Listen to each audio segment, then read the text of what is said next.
Chicago's Morning Answer with Dan and Amy continues now, and make sure to stay tuned to catch me, Mike Gallagher, coming up at 9, only on AM 560, The Answer. Good morning, Dan, and in for Amy this morning, Sean from Elmwood Park, the Gallagher Duke got of it wrong. Disparagement. The Duke of Disparagement. How do you like that? I like it. It's not bad. I mean, I'll take it. You name me, and we'll let the people decide. Yeah, okay. What did you say, Gallagher? What? Gallagher got it wrong, Dan. And Gallagher, Amy. the guy who smashes watermelons? Yeah. No, well, the same thing, really. No, the Gallagher that follows the show. Got it wrong. He said Dan and Amy. Yeah. Yeah, well, your stay... We couldn't get him to redo that? I mean, come on. Your stay is so temporary. Yeah, how about Thursdays with Sean? I say we make this a permanent thing on Thursday. The people will love it. That motion will not get a second. Right. Donald Trump, White House lunch with Republican senators yesterday, and did his best William J. Lepetemain impersonation when it came to one Dean Heller, Republican senator from Nevada. Listen to Trump talking about Obamacare and folding in Senator Heller. Sessions gets the job. Oh, I'm sorry. Right after... That's not the one. Same innuendo. Wait. Well, look at who can't find the button, the big pro. I've got the... thanks for your support. What... For goodness sake. You want me to do it? Here's the deal. You either vote the way I want, or I'll make sure you're not elected. The other night, I was very surprised when Well, anyway, all right. You can't do it. He doesn't know what he's doing. Get the kid in here with the silly hairdo. So anyway, he was he went after Heller, basically saying that he'll fold in on Obamacare repeal because, he wants to remain a senator, and they guffawed, and then there was a bit of awkwardness. And in addition to that, then after that, he went over to the New York Times, and he went off on Jeff Sessions. So it was an interesting day for the president on a range of topics. For more on both topics, we're pleased to be joined by Wisconsin Congressman Sean Duffy from the 7th, up north of the Cheese Curtain. Sean, thanks for joining us again. Appreciate it. Hey, it's good to be with you guys up from the land of where Chicago's vacation spot. You guys come up and see us there and spend a lot of money. We like it. Yeah, actually, a lot of us are coming up and staying there permanently, as in relocating there with what's happening in Illinois. But in terms of what's happening in D.C., as a member of the Republican caucus that did move an Obamacare replacement out of the House, what's your perspective on the problems in the Senate? Listen, this problem has existed for a long time. But usually the focus was always on the House, and the Senate always liked to focus on the House as well. And this is one of the first times that the House has actually worked its will. We passed a health care bill. We sent it over to the Senate, and now America gets to watch the dysfunction of how the Senate operates. Well, and it's frustrating. And so, I think Mitch McConnell is doing all he can. I know people are frustrated with Mitch, but doing all he can to push different variations of different packages on health care reform, through his conference where he needs 51 votes to get, this culture to bring it to the floor for debate. And now that he's saying, here's what we're going to do. You all want, like Rand Paul, you all want a straight repeal? All right, let's bring that to the floor now. He's crafty and he's unique, and I think in the end we're going to get health care repeal and replace through the Senate. It's just going to be an incredibly painful process. Well, Sean, I got a question. For 7 years, politicians have run on ripping it out root and branch. In fact, Mitch McConnell, in between shaving sessions, ran on the fact he was going to rip it out. These are his words, root and branch. See, that's what I want, Sean. I don't want government in control of my health care because I realize it's just health care. I'm not, it's just insurance, excuse me, that they're using health care when the reality is what they want to do is middle the insurance play. I don't want government in the middle. Am I ever going to go back to pre-Obamacare, or am I just going to have to deal with different versions of the same principled thing? So here's what you're happening. This is the knowledge that Democrats have. Once you give someone something and they start to get it for free, it's really hard to take it away from them, even though by taking away Obamacare and still supporting people who don't make that much money to get into a marketplace and buy health insurance, their product is going to be better. Free markets bring you better prices and better services. Government run anything never outperforms the private market. Never, ever. And so liberals know, though, when they passed Obamacare, it was going to be hard for Republicans to take the gifts of Obamacare away. I mean, the essential services, all the mandates in health care. Everyone loves that insurers have to cover, gold-plated services. The problem is that stuff is really expensive. And this was I don't always applaud Ted Cruz, but Ted Cruz said, all right, this was his amendment.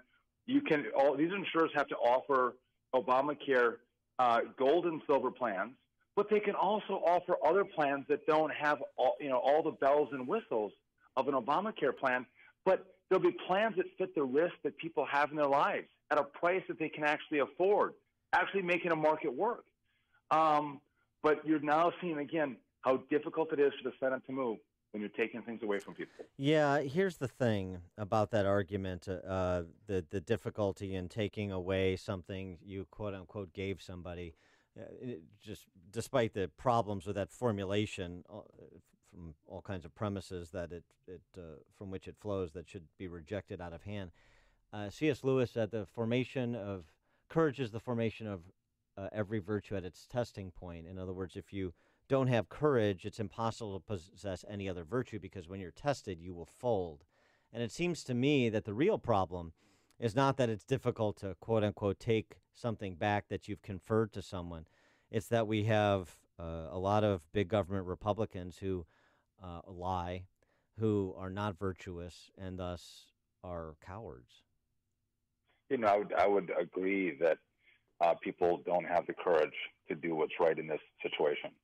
But again, I want to come back to this point. We do have big government Republicans. I mean, our senator from Maine and from Alaska.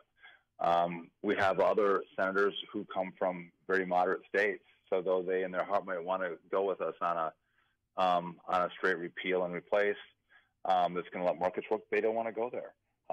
Their constituents. I think Dean Heller, who you were mentioning earlier in the program, is probably one of them. I mean, Nevada has changed, and so I think he's probably concerned about his reelection. But what we have to do in our public service is put our jobs in second place to our country. Our country comes first, and making sure you get health care reform done in a way that's going to help people out. And my goodness, if people send you home, so be it. You're going to be fine. But be bold and strong. To your point, have courage to do what's right. But I know everyone is frustrated, as am I, with the Senate, that they can't come to some kind of an agreement. I do think the pressure that they're getting right now from across America and from their constituents, on the Republican side, at least it's usually just been the left, the Democrats that have been coming for them. Now you're seeing Republicans coming after Republican senators and making sure they understand that no action is absolutely unacceptable, that America can't be left with Obamacare. And if they do nothing, if they can't find agreement, the right is going to be absolutely livid. And I think you're going to see a bloodbath in the Senate. And I think these guys understand this. And that's why I think they're going to come around and find some kind of a deal somewhere at some point in August. I know you were an early supporter of Trump. I remember you speaking at the convention last year. And I wonder what you think of his interview at the New York Times yesterday, particularly as it pertains to Jeff Sessions, and the idea that if he had known Jeff Sessions was going to recuse himself from the Russian collusion investigation, he would have not selected him to be his attorney general nominee, and that Jeff Sessions should have disclosed that, and it's all very unfair to the president that he didn't. So 2 points. First of all, why is President Trump speaking to the New York Times? Good question. These are not your friends. You're not. I mean, all they're going to do is take your interview and try to destroy you with it. They're not going to treat you fairly.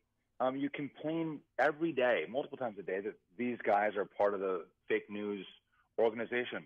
You don't sit down and talk to these people, especially. I mean, in politics, we don't mind tough interviews, but you want that tough interview to be a fair interview, and you're never going to get that from the New York Times. So I don't know why the president's sitting down with him for an hour. This just doesn't make sense to me. But to your question on Sessions, I do agree with the president. What the heck? Jeff Sessions knows that he didn't collude with the Russians, knew he wasn't influenced by the Russians.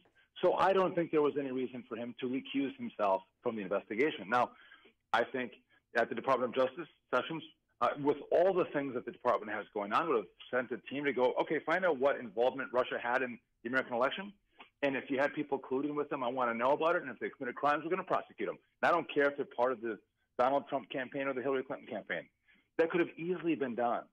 But when Sessions recused himself and all of a sudden sets this chain reaction to now where you have Mueller in as a special counsel, and you do have this witch hunt, not just by Mueller, but going back to Republicans in the House. Republicans control the House and the Senate, and they have hearing after hearing on Donald Trump and Russia. And this is what gets me is there's a lot of public information that we've had from these hearings and public documents, but we've had a lot of private information that's been leaked to the press. We basically know all the inside information about what's happened between Donald Trump and Russia, and whether it is James Clapper from the Obama administration or whether it's James Comey, who's publicly testified under oath. Everybody has said they've seen no evidence of collusion between Donald Trump and Russia. So what the hell are we doing with multiple congressional hearings and a special counsel to investigate something that everyone with knowledge has said there's no evidence that this collusion exists? And I think for the president, this is so frustrating that he's dealing with this the Russia witch hunt instead of being able to get down to the business of helping push policies that help the American people, that help the forgotten men and women who haven't had a raise or haven't had opportunities for new jobs. That's the problem, I think, with the Russia investigation. It takes people off, it takes the administration a little bit off track. And I think the president's at his wit's end. He is Sean Duffy, congressman from Wisconsin's 7th Congressional District. Sean, thanks as always for joining us. Appreciate it. You guys have a great morning.